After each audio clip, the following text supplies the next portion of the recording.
Hello, everybody, and welcome to the latest SEPA Paranormal Chronicles podcast. And today I'm delighted to have Andy Mcgrath on the show. He is the host of the British TV show Weird Britain, which explores the weird history, weird legends, and weird locations of the UK. So, Andy, welcome to the show. Hey, nice to be with you. So, for all those that are listening, we've just had a half an hour of complete mayhem trying to make sure that both of us can listen. So that was fun. But now we're here, so that's the main thing.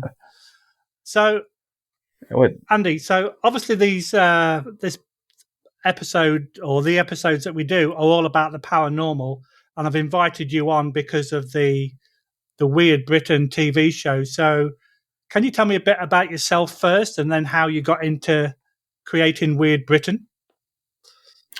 Sure, yeah. I mean, I started in 2016 writing about cryptozoology, actually. And then specifically in Britain, what happened was I'd been into cryptozoology for years, since I was a teenager, a long, long time.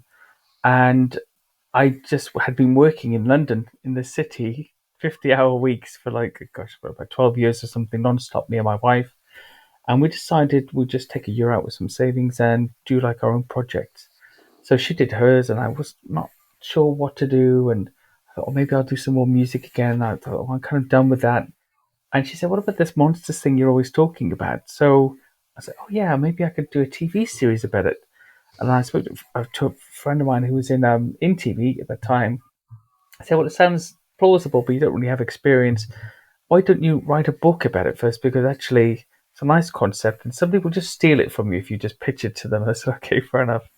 I'll write a book then. And I wrote this book called Beasts of Britain. And it went all right, relatively popular, relatively so, and started interviewing on lots of podcasts and different bits and pieces. And that in turn led to doing little spots on documentaries about familiar subjects such as cryptozoology and other subjects. And eventually, after doing a couple of those things and a few more books, I met these guys who'd done this great big cat documentary in Britain called Panthera Britannia. And they said, well, we're doing a new TV show. Could you come and help us out? I said, well, I haven't really presented anything before. What would I do? And they said, don't worry, we won't let you go out with spinach in your teeth, so to speak. It will be nicely, carefully edited to make you look like you're at your best at all times. So if anybody's seen this show and thinks I'm not at my best, that's with editing, And it seems to be going okay. It's on History Channel in the UK at the moment and Blaze, only in the UK. And we've just finished a UFO special and the second series, which is coming out on May 7th on Blaze TV. That is pretty cool. For something like that to happen just out of the blue, so to speak, it's like that must have been pretty eye-opening for yourself. It was definitely like a really uphill learning curve. And I think halfway through about series 1, I realized that I was like in full dad mode. I was just like, baggy trousers and shirts, my belly sticking out a bit. And then they said, maybe you could get like a bit of a uniform together because, you've been like writing books and being dad at home without anybody seeing you all these years. And maybe you lost a sense of, what do you call that from the Matrix, residual image. Have that residual image of yourself in your head. I said, yeah, sure, okay, I'll lose a bit of weight and get some different clothes, which I've done for series 2. And it was strange. It's just a weird thing because I'd been doing a podcast and interviewing people for years, but it's different when it's a non-organic situation. We've got 3 cameras facing me and the interviewee, if there is one there. And essentially, I'm asking a question and I'm just shutting the hell up until you finish speaking, and then checking the take and then asking you another question. So it's almost like patchwork quilting a conversation together to make it look normal, which I know it's the same for everybody that does TV, but I wasn't aware of that. I thought it'd be like podcast. I'm chatting to you now. It's all flowing. They captured it on camera. Doesn't that look great? It's not like that at all. It's really inorganic. It has to be. It's the only way it works. Otherwise, editing's a nightmare. So I just thought, oh, that's an interesting thing. But now I come to love it because actually you have space, you have the protection of all the cameras, you have space, you kind of know when you can scratch your nose or down below because the camera's looking at the other guy, and yeah, it's fun. And plus, we've actually travelled 25,000 miles around the UK, Oh wow, Series 1 and 2 in the last 2 years. 25,000 miles by car, one flight in between all of them, two flights. And it's me and the team, but mainly it's a small team. The director, Matt Everett, he's the creator of the show. And just, yeah, driving around and normally booking stuff, but there's a lot of run and gun as well, which essentially means we're sort of turning up when we suddenly find something when we're in an area and begging people to let us film that day, which they often do. They take pity on us and that's help good. us out. So did you have any choice in what each episode was going to be about? Did you have any input in that, or did the production team tell you, well, this week we're going to go to Scotland, next week we're going to go to Cornwall? Yes and no. I mean, what normally happens is we choose a county in England or one of the countries, Wales, Scotland, etc., and then we start looking for things, and that's a bit of a team effort. Obviously, the director and the producer have an overriding say on that, but we're always in the car, we're always discussing things, what could be next, and at this point in series 3 that we're about to start filming, we're really all in on it, and because it's something that we give to the network in its completed form, they don't have any input into it. There's a lot of freedom, you can come up with some nice and interesting places to go to, and the nice thing about the show is there's places that you don't normally see on TV in the UK or anywhere.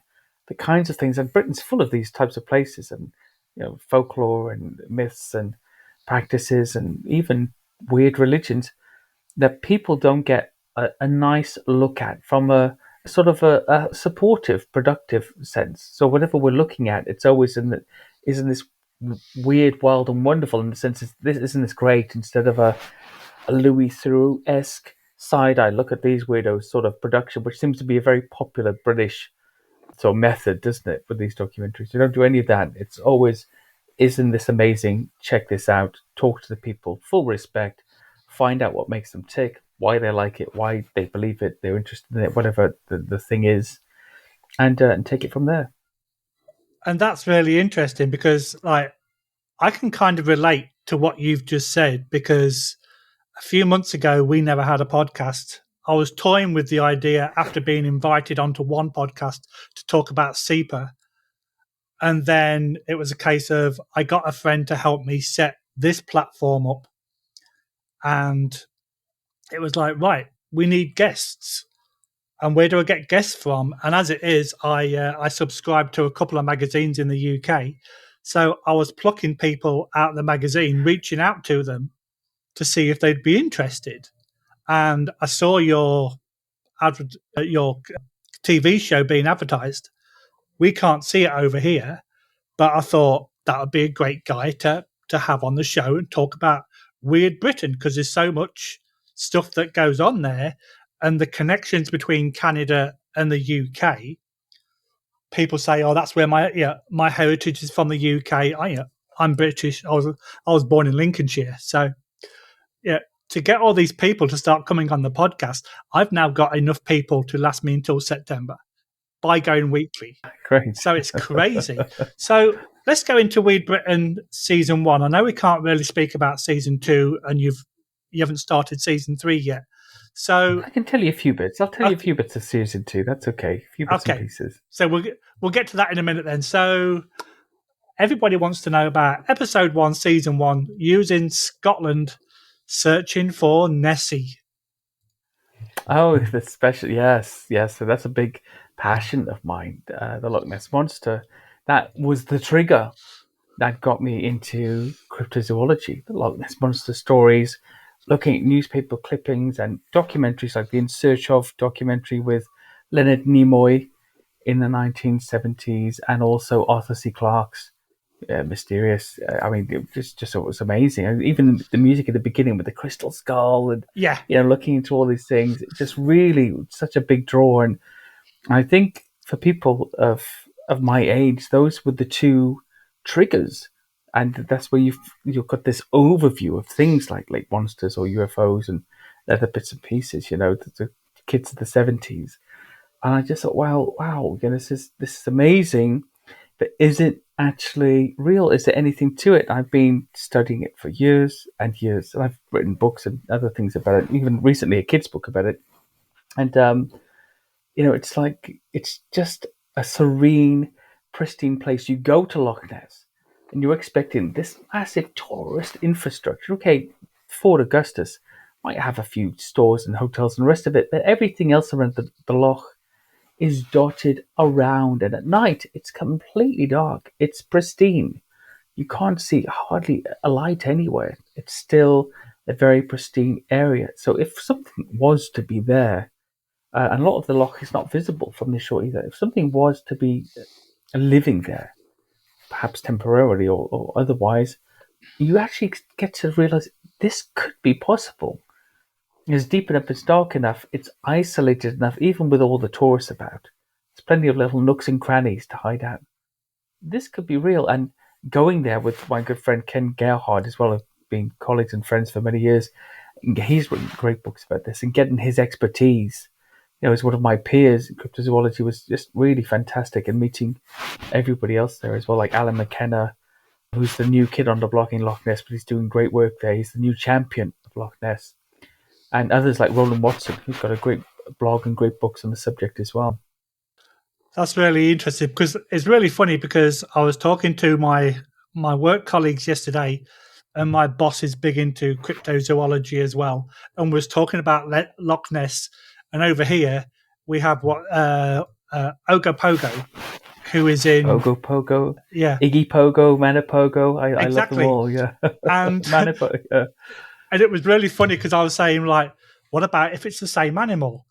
1 month he's in Canada, and then the next month I'm going to go on vacation to Scotland. Yeah. So that was actually quite funny, the fact that we could actually relate, and everyone was talking about the same thing over lunch. But I spent 47 years in the UK before moving to Canada. I've been to Scotland many times, and I've never, ever been to Loch Ness. Like, that is sacrilege. But I mean, there's so much water and so many bodies of water in Scotland. One could forgive you for thinking you'd seen it. It's somewhere along the way. It's hardly possible to even drive anywhere without happening upon a huge loch of some kind somewhere. And it's a nice place, Scotland. I mean, I really do like it. Nice people, nice place. Maybe, bring your own food. I'm sorry, Scottish people, but I'm not impressed.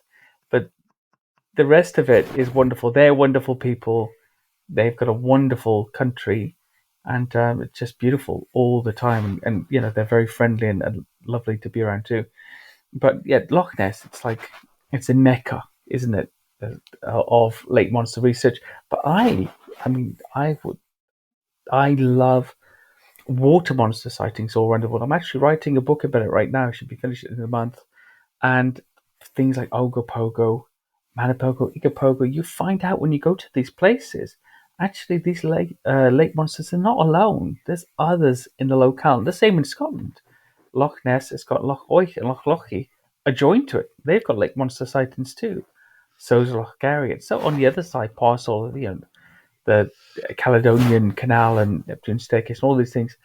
In Loch Leven, Loch Leet, there's monster sightings there in the sea too. And on the other side, in the Moray Firth, adjoining all of these areas, you think, well, no smoke without fire, right? Either these legends and these mythologies are so strong, they've affected all of these areas, or these are a family of creatures that are inhabiting bodies of water all around the world. And I think they probably similar species, or slightly varied, but some lake monsters of who knows what description surviving on into the modern age. At least that's what I hope for, anyway.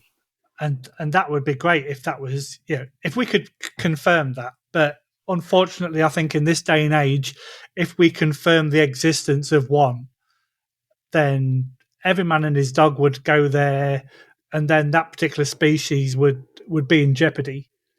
because of some of the crazy people that are about. They would go and like shoot it or throw hand grenades at it or whatever, and they would kill it. I think that would be that would be the end result, unfortunately. I mean, there are laws in all of our countries to protect things like this. Even the current wildlife legislation in the UK would protect such a thing if it was discovered.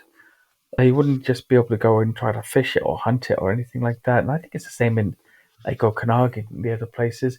They say that about the big cats here. I will hope nobody finds out that proves there are big cats in the UK. People will hunt them. Like, we can't even bloody find them when we want to find them. Like, what's this do? Who's going to go and hunt them? It's like 80 years, 80 something years we're looking for Nessie. We can't find it. And if we discovered that she was there, most definitely, how are we going to know? There's no chance. She'll just be as elusive as ever, except for the fact that we'll have some kind of evidential proof that will keep things going. Okay. So after filming that first episode, what was your thoughts? Did you think it would go to season 3 like it has done? What was your immediate plan? No, I thought I would just finish out season 1, which took a long time, by the way, because then we were all still working, so we had to fit it in where we could. No, I thought that would be it, basically. It would sort of air on Blaze. I didn't realize it was going to go to the History Channel afterwards, and that would be it, with sort of a nice little experience. And then the following year, Matt said to me, hey, shall we just do a series 2 because the network want it? I said, yeah, fine, okay, let's just do that. And it looks like we're going to start series 3. And in between, we've done a UFO special as well, which is good fun. And it's nice. It's nice for this main reason. It's nice that we got to see different parts of this country that I grew up in and perhaps didn't know so well because there was no reason for me to be there in those places. But also to see that even though that we are one island, Britain, or so to speak, the island of Britain is one island, even with, and I know there's different peoples, Welsh, Scottish, Northern Irish, etc., Cornish, but even within each county in all those places, and in England especially, but also in Wales and Scotland, the people are completely different. You know this being from Lincolnshire. The people in Lincolnshire are not like the people in Nottinghamshire, right? They're very different to those people. They sound different to them. They have different words for things, and they do things slightly differently. And it's the same in Staffordshire, and also in Worcestershire, and so on, and up to Yorkshire and Cumbria. All these places are different, but radically different to one another. And a lot of outsiders, you might find this in Canada, they don't realise that. You go to a lot of other countries, and most of the country is sort of uniform-esque. There might be a bit of a twinge in accent and a few local customs, but you're largely looking at the same cultural program throughout on you. But here in Britain, it's really different, even from town to town, and I just love that I got to find out about that. Yeah, and it's really funny because the amount of times that I get asked when people hear that I'm from the UK, they always kind of go, "Oh, what part of London are you from?" And exactly. It's very kind of, I'm going to use the term narrow-minded, that people think that everybody from England is from London, everybody from Scotland is from Edinburgh, and everybody from Ireland is from Belfast or Dublin. And it's weird that there's so much diversity, even amongst the English population, that and all the diverse accents and local like dialect. Like even in Lincolnshire, from the north to the south of the county, you can be talking there you go. completely different. Yeah, there you go. So after visiting Scotland, you decided to go to the furthest point, as far away from Scotland as you possibly could, and you ended up in Cornwall. Can you tell us about your experiences there? Well, Cornwall. Cornwall is a wonderful place, and I would be there today if I could be there. And I think it's what's wonderful about Cornwall is that for a start, there are no motorways in Cornwall. There are no proper motorways there. No, they don't have them, and so it's already slightly cut off. It's difficult to get to from most other places because there's not really a direct route there from most of the UK. So you've got to want to go there for a start. And it's got this sort of mix between an old fashioned culture that's still celebrating some of the things that we used to do. So, for instance, they have the obios there, which is a skeletal horse, which is very similar to Wales' Mary Lloyd, and they bring it out at Halloween and some other times as well. But in October, in the town of Tintagel, where Tintagel Castle is supposed to be, the remnants of it, which we also investigated in the series, they have this meeting between these two Celtic traditions, the skeletal horse Mary Lloyd and the Cornish obios, also a skeletal horse, and they meet in the middle of the town. They danced towards each other with their teasers, these people with tassels like Morris dancers. They dance around them and bring them together. And then they have what's called a punko, where they have like a sing-off in Welsh and Cornish at each other to see who will sort of master the other. And whoever wins gets let into the circle. Now, obviously, in this case, the Welsh have come to Cornish, so that's normally who wins. They go into their circle to celebrate this dark gathering, surrounded by different Morris dancing troops, and they had a Day of the Dead thing there, some guests from Mexico. It was amazing. And I thought, wow, this town is really upside down. Plus, it has one of the highest density of holy wells anywhere in the country. Really old. We went to this one. I had to walk through just an overgrown hedge and forest to get there. And it was beautiful flowers. There were things hanging from the trees, devotions and whatnot. And a huge old Celtic cross that had been there for who knows how many hundreds of years in this old well. And yet nobody knew it was there. It wasn't on any maps. It was just this place in the middle of nowhere. You've got stuff like that. You've got mermaids, the mermaid stories like the one you get in Xenor, which was, responsible for a lot of famous books, even a film, I think, from the 1930s or 40s, black and white film, where the mermaid of Xenor comes back and tries to marry a new man, to get his seed. And it goes on and on. The Owlman. We went to the church where the Owlman sightings even happened as well. And it's just packed full. You're almost tripping over folklore and history. They're old and old customs. They're tripping over each other. They're piled up. They've been there so long. And I think that place, just, if anybody in Canada is thinking to visit, go there. Go there. Spend a month just looking at all the different stuff. Yeah, because funnily enough, I'm actually interviewing somebody from Cornwall tomorrow, and we're who's that? talking about Jamaica Inn, which is infamous. Karen Besant. Correct. Yes, she's great. I love Karen. She's in the series too. Oh, awesome! So, hi, Karen. We'll talk to you later. Hi, Karen. Yeah. So you mentioned Owlmen. Can you kind of like expand on that a little bit? Yeah, so the Owlman. So the Owlman is a strange one. So the Owlman basically it didn't start in the 70s, but it got big in the 1970s. Stories about the Owlman. There's a church in Old Mornan in Cornwall, and in the 1970s, two girls were on holiday, aged 9 and 12, these two girls.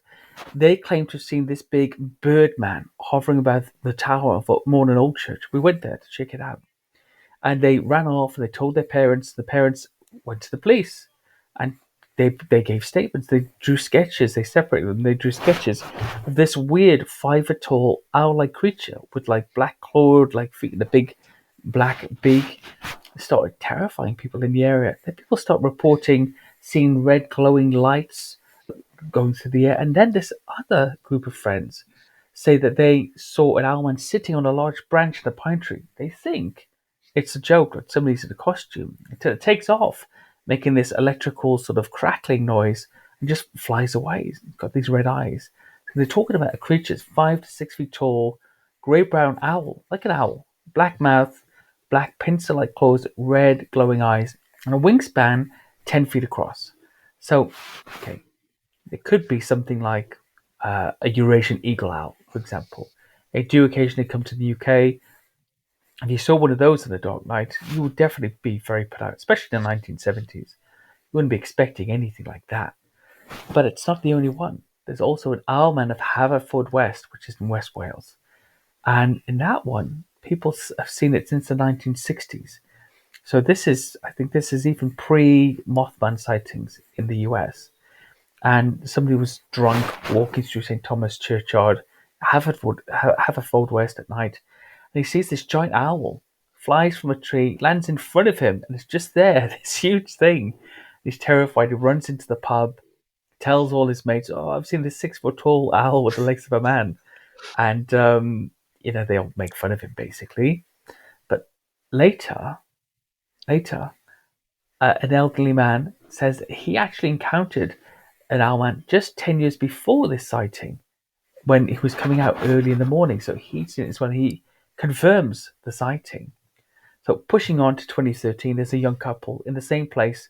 They're in the graveyard there for whatever reason, and they flee. This owlman basically comes running through the graveyard at them, and they flee. They run out of the yard, tell all of their friends. Then they recapture their courage. They decide to go back to the churchyard and take a picture of it. They got the camera, but it's gone. Doesn't come back. So this has gone on for ages, but there's caveats with it. So for anybody who might have heard of the now recently deceased wizard Tony and performer Tony Doc Shields, might be aware of him. So he was somebody who was around at that time. He claimed to have raised Nessie with his magic and Morgar, the Cornish sea serpent, from the waters. And he also, if you've ever seen the Nessie Muppet photo, that was him. That fake belonged to him. He also claimed to have raised Morgar and also had a lot to do with his Owlman sighting. So it's hard to sort of extirpate him from this situation. Not to say that he was responsible for it, but he did report on a lot of things like this, and it slightly has tainted the legend as to whether it could be genuine or was it perhaps one of Tony's japes, building up this macabre cryptozoological dark world in different parts of the UK that he visited. I love hearing about stories like that because I'm one of these people where I think I call myself a skeptic with an open mind. So if I hear a story like that, I want to be in a position where I see what they've just seen. I want to see that because then I can experience it for myself.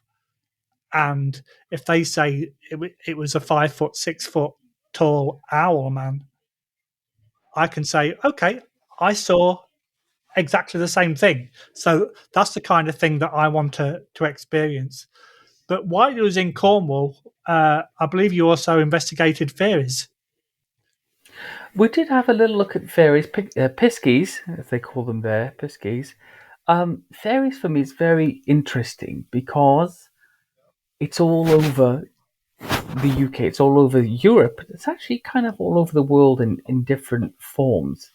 And they have so many different types of appearances. The fairies encompass everything from the piskies to gnomes, right? And even like sort of trolls and other things like that. I imagine they all belong to that world.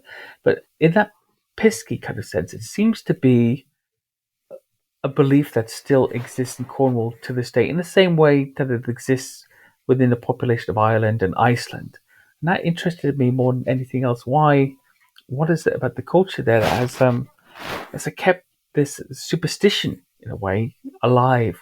And why do people still believe in it? And I've actually since met many people, very genuine, real, and open and honest people who believe that they have seen fairies in that area and that they're real.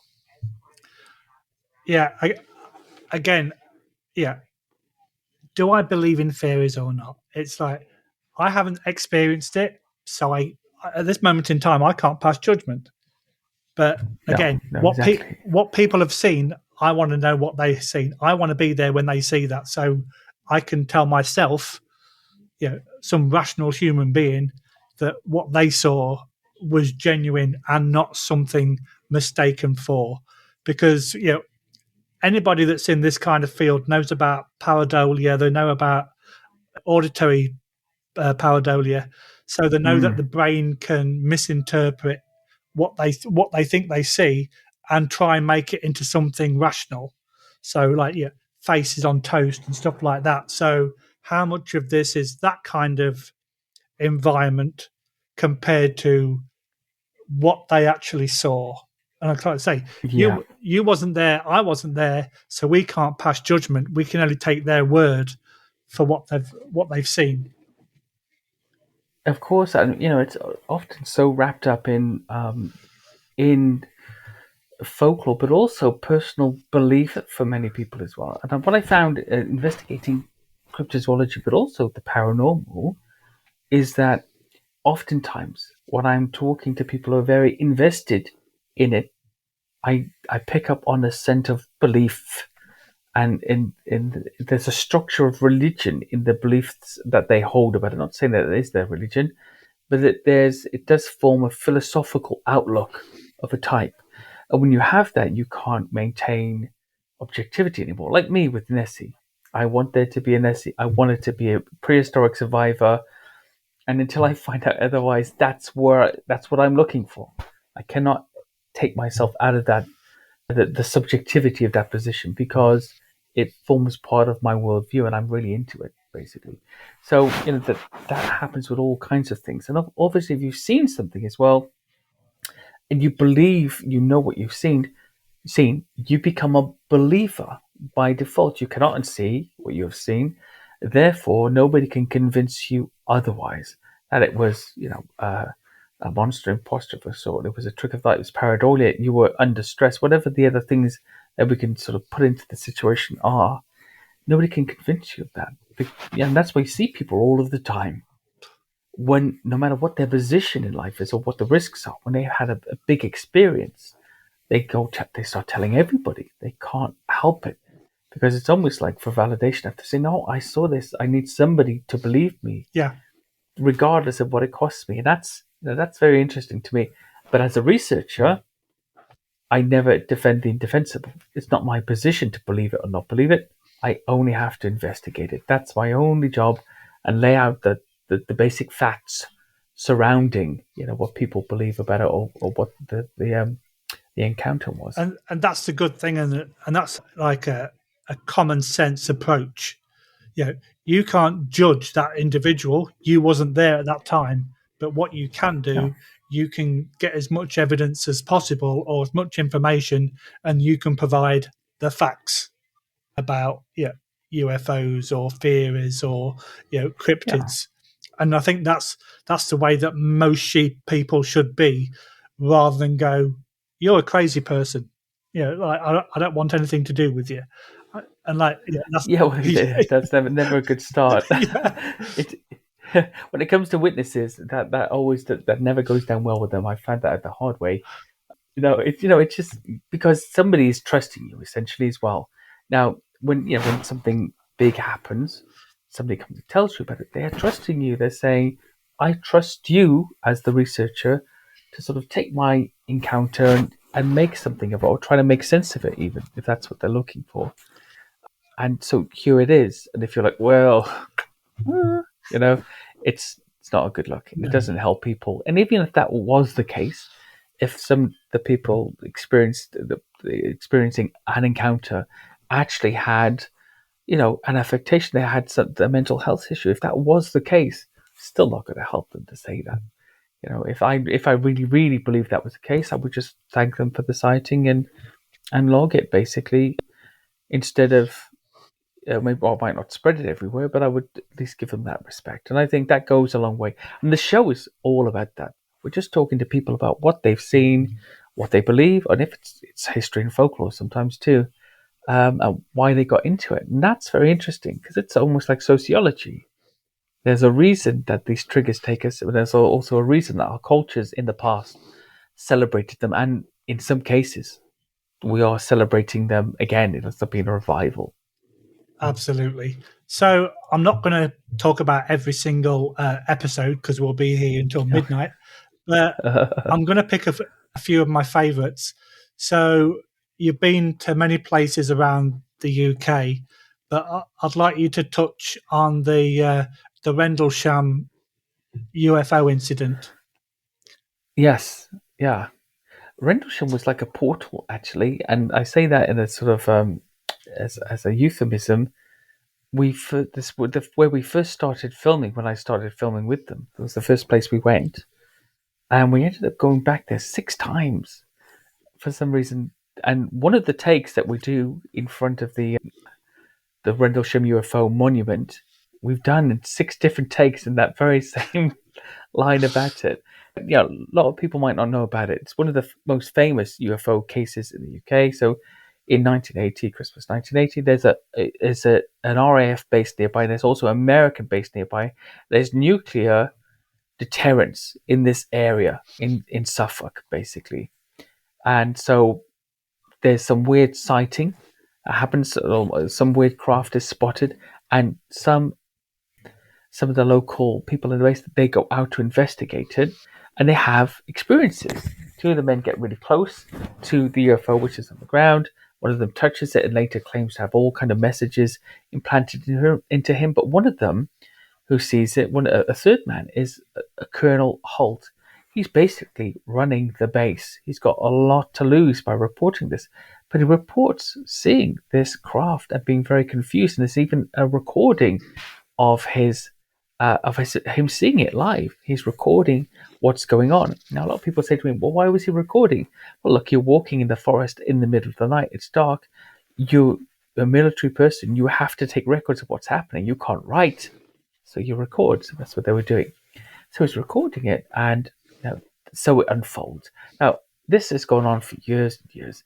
Everybody thinks it could be something. Some people say there was a shuttle recovery unit close by for the NASA shuttle, and that's true. And that one Christmas, the local boys in the other base played a trick on the Americans in the base at the bottom, and got a helicopter dressed it with lights and flew the shuttle down the runway and bumped into the lights, which actually did happen. The lights were knocked by something and they were bent over. So perhaps they dumped it in the forest. Perhaps they cooked up this UFO story because it was such a huge incident. They were cocking about. They crashed this shuttle into the landing lights on the runway, dumped it in the forest. They had to come up with some cock and bull story as to what happened because there's nuclear deterrence nearby and they've really messed up. And that's a real long shot, really.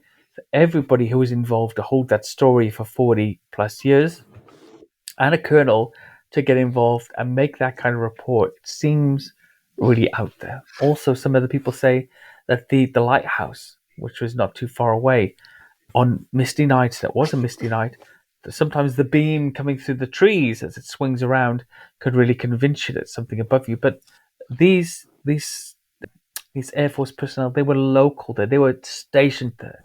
They would have seen the lighthouse. They patrolled the area. They would have seen the lights before. It could not have surprised them. So it's a very strange thing. But something weird happened to us in the episode. I went out there with a psychic lady, and she had these two divining rods, and she went to a spot in the field, where in the forest where it was supposed to have landed. And we found an indentation. Who knows where it was from? It could have just been a general, bit of forest mulch. But within this indentation, our EMF reader had a reading. The forest has no electronics in it. We had none on us. The camera was far enough away. And yet, no matter how many times we put this EMF back into the hole, a reading came up. It was only about 16 or 17. It wasn't high, but it definitely went back to zero every time we pulled it out. I thought, well, isn't that strange? This is a weird thing that's happened. And it's defined British ufology ever since, really. It's been non-stop. That's actually a big feature in our UFO special that people can see if they can get into Blaze for the UK player. But yeah, a wonderful place, very eerie. I've been there after dark as well, flashing lights into the sky, trying to get something back, as some of the UFO researchers told me I should do that. And it was odd how it was just quiet. There wasn't even a hoot of an owl anywhere. It was just like a dead place, this forest. It was really strange. And that's one thing that I do enjoy to hear about UFO stories. I've interviewed a UFO investigator, and I've got another guy lined up. But yeah, in this day and age, we have Chinese lanterns, we have drones, we have secret flights by the military, and we have spycraft. But back in the day, like when Rendlesham happened, most of this technology did not exist. So if it was something that they kept under wraps, they did a really good job of keeping it under wraps for 40 years, for sure. So Somebody would have broken, right? exactly. Somebody. I mean, they're all. It's all declassified now. They've all been discharged for many, many years. Yeah, Surely, if there was a big cover up and it was just the shuttle, although there was another thing in that, and I'm not levying any accusation against the men involved here, by the way, but just sort of speculating that there is a whole sort of talk circuit and TV circuit that accompanies this sighting. Could it be that they've just fallen into, UFO careerism and they've got to keep it going? It still seems like a bit of a stretch, even for that sort of reward, if you ask me. 100%. So we've kind of touched on season 1, and obviously we've not spoke about every episode, and if people can get a chance to watch it this side of the pond, then I highly recommend it. I'm going to find somewhere to watch it for sure. So what can listeners expect in season 2? Oh wow! Okay, so season 2, we go to Yorkshire. There's a whole section where we're finding out about werewolf legends in Yorkshire, and we even do a hunt. We also look at sort of fairy mounds in Yorkshire as well, which is really fantastic. We go back to Cornwall. You just heard about part of it then for the Dark Gathering and a few other bits to get a bit more sort of Cornish culture in, and also to climb through a megalithic portal. And who knows if I disappear or if I come out the other side. it's all up in arms. We also had a great bit in Worcestershire. There's a double episode in Worcestershire. A lot of history, really interesting background, Knights Templar stuff as well. We also go to the Rosslyn Chapel in Scotland for a Knights Templar bit, and also meet one of the women who was invited by the family to investigate all of the carvings inside and look into their history and explain them. We interview her, and she gives us a really amazing sort of bit on that. We also find stuff about sort of historical biblical stuff, the possibility that the Holy Grail has been found, one of many, and we interview the researcher who thinks he may have found it. I get to drink out of it as well, which is why I still look like I'm under 60. And sorry. And there's a lovely things as well, but to do with like maypoles and May Day celebrations, earth trees, the oldest, the white oak that used to be the center of the universe for sort of paganism in the UK. We investigate that. It just goes on and on and on. And also, there's one entire episode dedicated to fun, which is called Weird Events. And I go to the cheese roll. I take part in the chili eating festival. I captain a river raft in Monmouth at the river raft race. I swim in a bog, which is the coldest thing that's ever happened to me, by the way. So yeah, there's a lot of fun in that one too. We just have a bit of a laugh with it, and just have that's the special of this. With like a fun, we're not looking at anything serious. It's just about what are British people, what strange stuff do we do to have a bit of fun. Yeah, and that's one thing that I like about the way that I'm doing these podcasts. Yeah, even though it's Paranormal Chronicles, if you Google the word paranormal, there's so many different subsections that people don't even connect to the paranormal. And folklore, like we've been talking about most of today, also comes under that umbrella. So it's really good to talk about different things rather than just ghosts and spirits and stuff like that. So season 3 is, you've started that yet, or you're about to start? We start next Tuesday, actually. We start next Tuesday. So where's your first location? Where are you going to film? I won't tell you the first location. I can't tell you that, but I will tell you the first county that we're investigating is Hertfordshire. Okay. I was actually going to say that. So don't tell us the location, but just tell us the county. Yeah. I can't say where it's going to be because they want to keep that a little bit secret. I mean, with season 2 now, it's just about to happen. It's a month away, less than. But yeah, looking forward to season 3. Lots of adventures again, and really some really, really amazingly different places that have been a nightmare to try to get hold of and get into up until now. But they seem to have opened the door and they're going to let us have a peek and film a bit. So what I would like to do, once season 2's been out and you've started like preparing to release season 3, I'd love to have you back on so we can do an update on Weird Britain, and hopefully we won't have the internet issues like we had at the beginning of the episode this fine. time. But if you had to pick a favourite location, final question before we have to go, where would you pick? You can't choose Loch Ness.